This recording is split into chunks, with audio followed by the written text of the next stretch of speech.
Magandang morning mga karakero. So, yan lang po ang signage natin dito sa shop. Ayan, yun nga po yung arko. Galing po dyan 200 meters lang. Galing ng Tabang Exit yan, 1 kilometer lang kami. Ayan, pero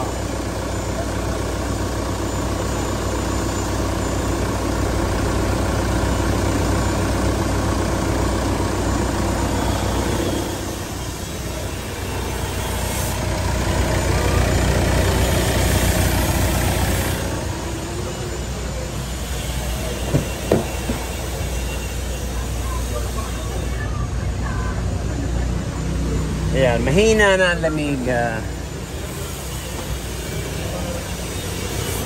Ilang linggo na yan, Sir Mina? Ilang linggo na po? Buwan na? Pero malamig din siya. Malamig naman. Kasi parang hindi na kaya yung kakali.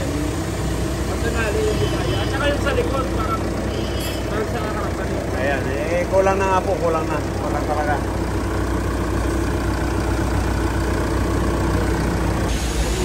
Ayan, check tayo.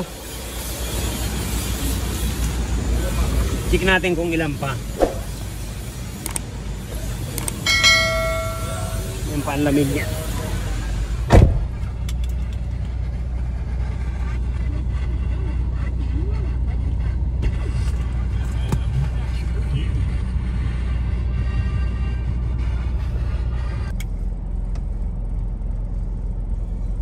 Ayan, check po natin.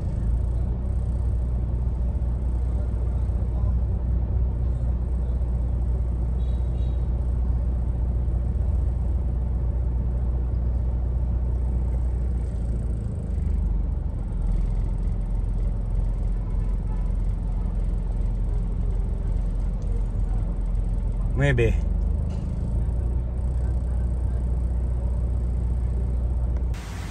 Ayan. Iniwan na po ang Montero. Mahina daw ang lamig. Ayan. Minus mamaya yan. mo.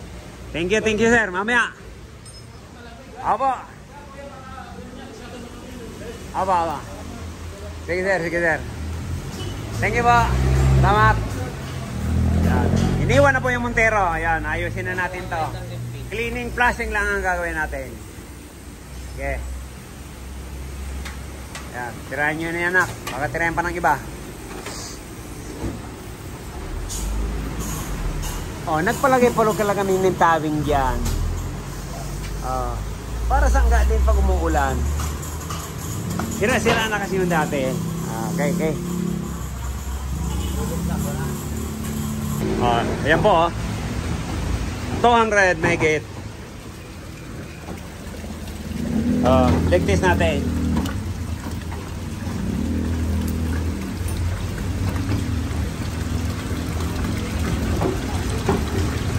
Ayan. Ayos. Para tayo nasa batis.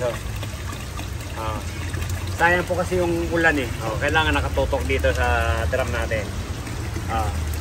Pag halimbawa ganyan na yan, ipunin natin yan, tubig ng ulan. Papakinabangan natin, makatipid pa tayo sa tubig. Pangligtis, panghugas, tubig ulan. Okay, walang singaw.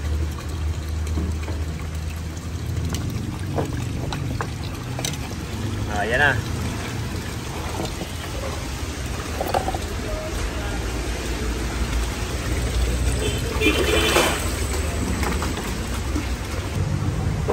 Ayan. Naku, parang Nilagyan ng pantigit Ito na po yung condenser. Nababa natin. Ayan. Ma-flashing na lang din po para makita natin kung malangis o marumi. Ayan, medyo maitim Pati ang sir, ang dumi ng radiator. Para malinis na rin po yan. Ayan, isa pa po yan.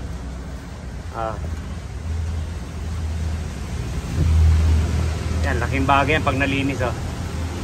Grabe sir.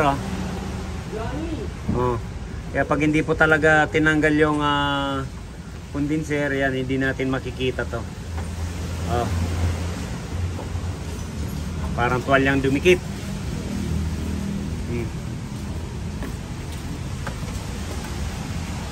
Mamaya para i-pressurize natin yan.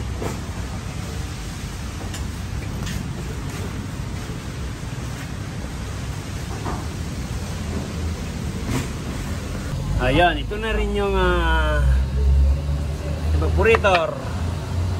Sir. Pati yung blower yan, ay baba na rin natin. Ma-flushing na lang at ma-cleaning.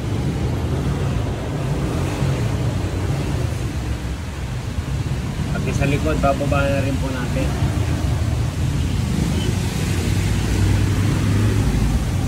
Ayun, nababa na pala ng engineer. Masiro. Dapat kasi pag ganito tayo magbabalik, kaya lalagyan natin ng grasa. Yan po ang karamihan ganito eh. Siyempre, bakal kinakain ng unido ng aluminum. Pero kung may grasa yan, hindi kakalawangin, hindi kakapit yung aluminum. Ayan, sige, pabunot natin. Ito po yung sa ulian, sir, oh. Montero.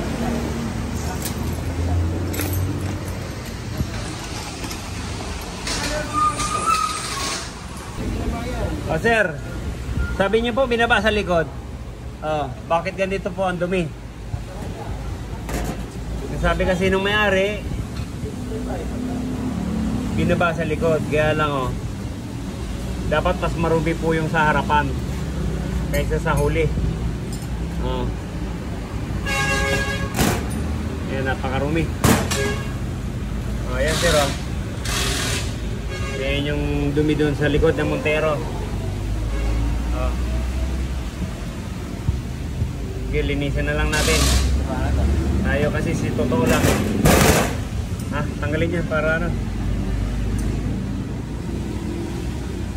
Subukan natin kung ma-wielding yung pang ano natin dyan. Pantanggal. Sir, tinan nyo po. Ito yung harapan. Ito yung sa likod.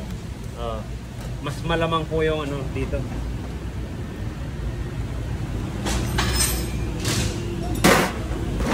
Sir, ito yung una, pangalawa, pangatlo. Yan, malinaw na.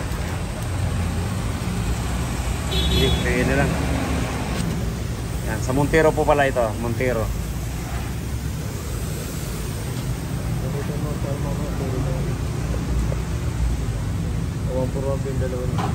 Kailang lata rin? 5.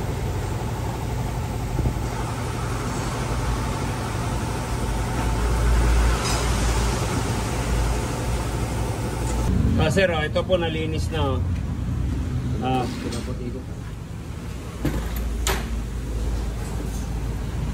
Diba kanina, napakarumi. Ayan na po.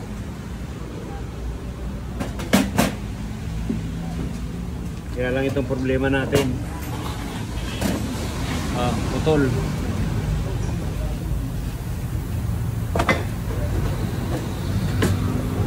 Lagyan na muna ng karton. Ma-welding. Pag hindi makuha, mamasin shop natin. Pero painitan na muna bago i-welding. Ayan, yun po pala yung condenser ng Montero. Yung blue.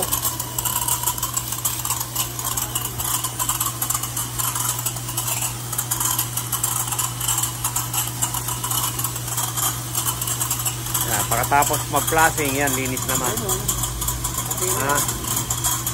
Ayan. Ito na po yan. Nasaan yung isa?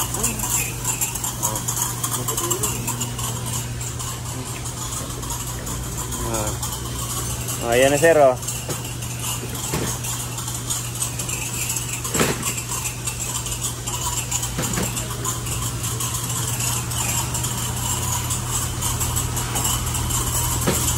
Babalik na lang yan. Yung itim kanina, naging puti na, oh.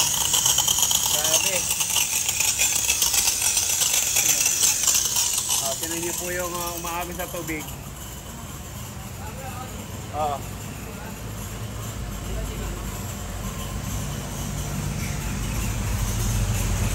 Itim na itim, oh.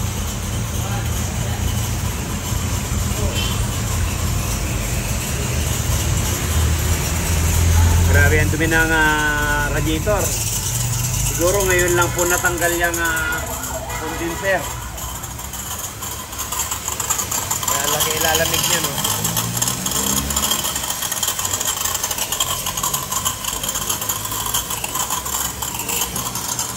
Po pala pinalitan natin, sir, dalawang expansion valve, dryer, at saka auxiliary fan motor. Original po pinalit natin. 10 blades lang po kasi yan, yung sandil. Ayan, okay na to. Ayan, sir, kadidikit lang, number 2 kaagad. Kanina, ano yan? 8.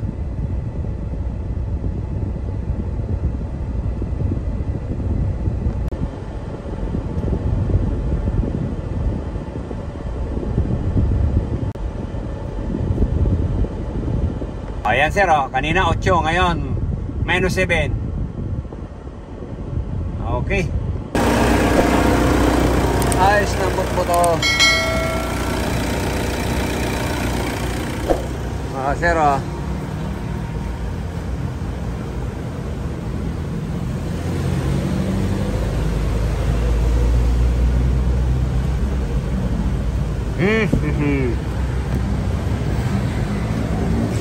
nagmo-moist.